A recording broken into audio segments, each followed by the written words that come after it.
Pelo menos 85 palestinianos mortos em Gaza quando recolhiam comida. Israel diz ter disparado contra a multidão que era uma ameaça. Perante um frágil cessar-fogo, o governo sírio decidiu retirar famílias beduínas que ficaram presas na cidade de Sueida após o início dos confrontos. Rússia lança novo ataque com drones e mísseis contra a Ucrânia. Em Kiev, uma pessoa morreu e 8 ficaram feridas. Autoridades relatam 3 mortes e mais de 560 pessoas resgatadas após incêndio em ferry de passageiros na Indonésia.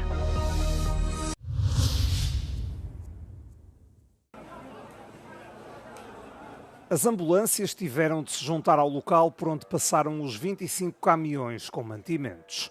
Para quem procura ajuda em Gaza, o último domingo foi o dia mais negro de uma guerra que já ultrapassa os 21 meses. Segundo as autoridades locais, pelo menos 85 palestinianos foram mortos quando tentavam obter alimentos. O maior número de vítimas mortais foi registado na passagem de Zikim, no norte do enclave, onde a situação é especialmente crítica.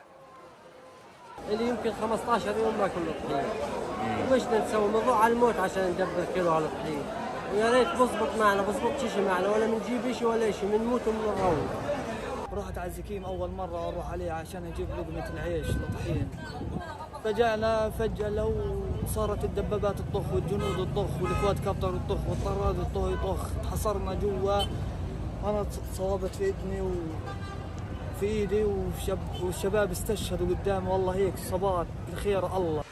Os militares israelitas dizem ter disparado contra milhares de palestinianos que constituíam uma ameaça.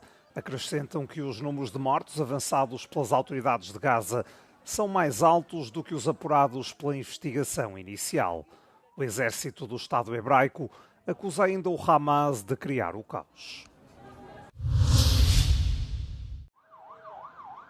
O governo sírio começou a retirar cerca de 1.500 beduínos da cidade de Sueida através do envio de vários autocarros, numa altura em que o cessar-fogo está fragilizado. O acordo mediado pelos Estados Unidos da América na quarta-feira parece que não se tem mantido, uma vez que a violência voltou a aumentar poucas horas depois do embaixador norte-americano na Turquia, Tom Barrack, o ter anunciado.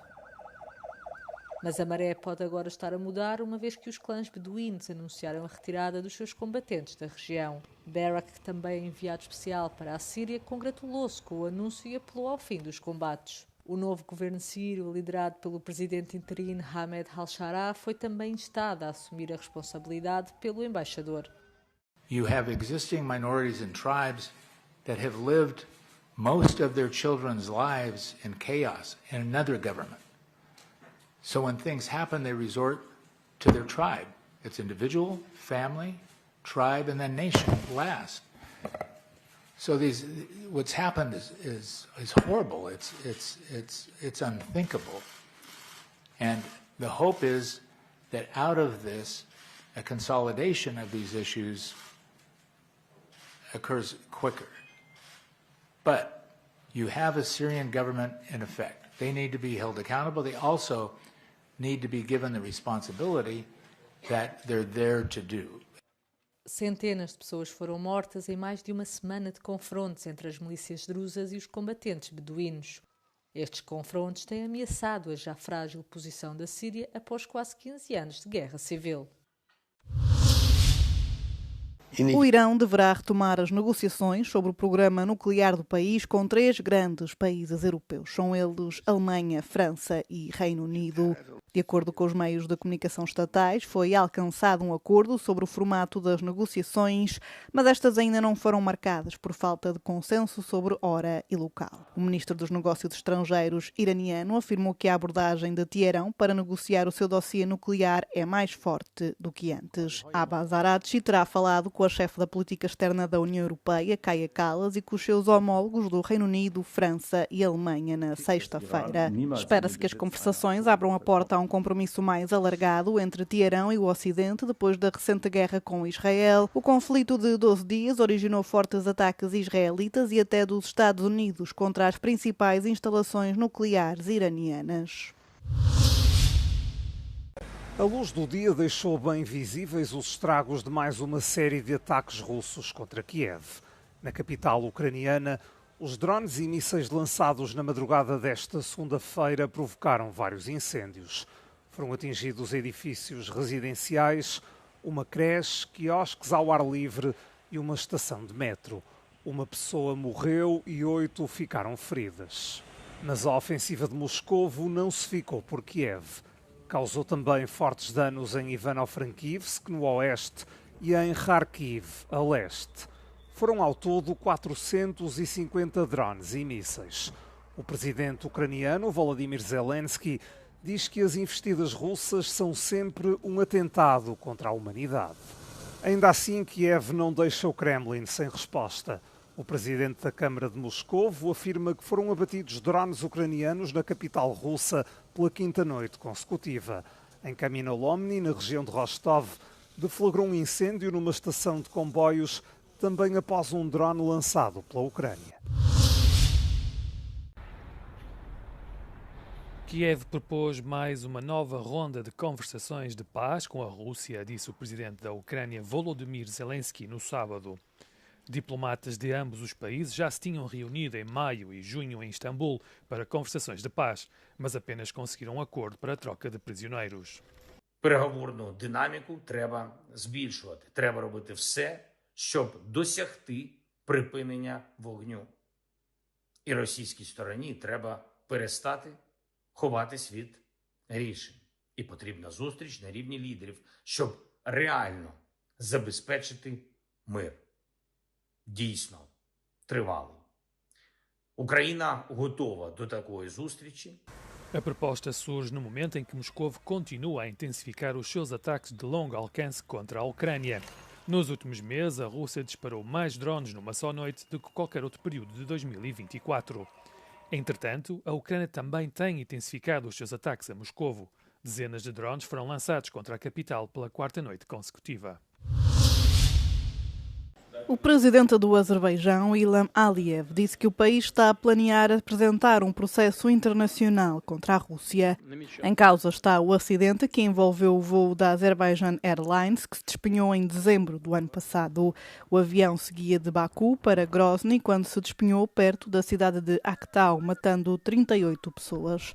Um relatório inicial revelou que um míssil russo provocou a queda do aparelho. Em declarações aos meios de comunicação social locais, Aliyev afirmou que, apesar de ser claro que, de forma intencional ou não, a Rússia abateu o avião e que o Azerbaijão não recebeu uma resposta significativa por parte de Moscovo. As exigências do Azerbaijão passam por uma confissão de culpa por parte da Rússia, o julgamento dos responsáveis e uma indemnização financeira.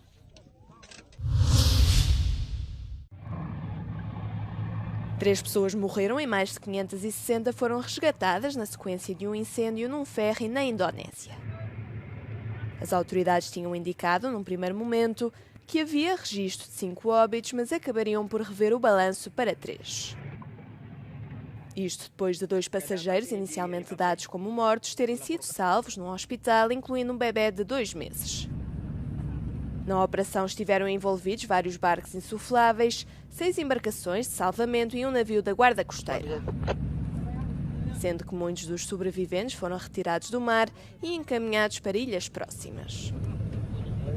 Segundo as autoridades, o incêndio que deflagrou na popa do ferry foi extinto no período de 1 hora. Desastres desta natureza ocorrem com regularidade na Indonésia, muitas vezes devido a falhas na aplicação das medidas de segurança.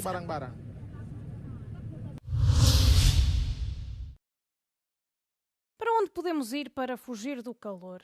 Os refúgios climáticos estão a tornar-se cada vez mais uma solução. Numa onda de calor intenso, como as que se têm vivido em Lisboa, são lugares que podem oferecer alguma frescura à população. Podem ser parques e jardins públicos, bibliotecas, centros cívicos, museus ou escolas, abertos durante o dia para receber pessoas que são vulneráveis às temperaturas extremas. O efeito de ilha de calor é intensificado nestas ondas de calor e acontece normalmente em cidades. Isto porque nós temos cidades que estão densamente construídas, temos muito alcatrão que faz absorver o sol e ao final do dia nós vemos que às 6, 7 da tarde ainda é possível estar muito calor, apesar de já não estar muito sol, porque o chão absorveu. Depois temos vários edifícios e muitas vezes ruas estreitas, o que faz que seja difícil o ar circular. Barcelona tem servido de modelo para o resto das cidades europeias, não por ter sido pioneira, porque já existiam espalhados pelo mundo os chamados cooling centers. O que faz da cidade catalã realmente um grande exemplo são os critérios claros para definir o que é um refúgio. Não é qualquer espaço que é automaticamente um refúgio climático. E eu acho muito importante que esses espaços realmente, para que eles respondam às necessidades dessas populações que são mais vulneráveis a temperaturas extremas, eles precisam realmente ter esses critérios mínimos, né? Que, como eu falei, precisam ter um espaço mínimo onde as pessoas possam sentar, possam beber água, possam utilizar o banheiro. Em Lisboa, onde o desconforto térmico nas habitações é uma realidade, a Câmara Municipal ainda não promoveu uma rede. Mas Manuel Banza criou um mapa interativo onde é possível consultar os espaços para fugir ao calor, como bebedouros, espaços verdes, lagos, fontes, bibliotecas ou piscinas municipais. Há uma grande amplitude térmica nas casas e Lisboa é das piores cidades da Europa em termos de eficiência energética, o que significa que tanto no verão como no inverno as pessoas têm dificuldade a aquecer a sua casa ou a arrefecer a sua casa, e por isso há aqui uma responsabilidade municipal e pública de nós transformarmos o espaço público num espaço que seja uma extensão das nossas casas. Além do desconforto, o calor também surge associado ao aumento da mortalidade.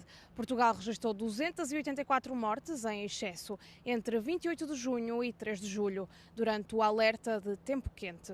Joana Marão Carvalho, para a Euronews, em Lisboa.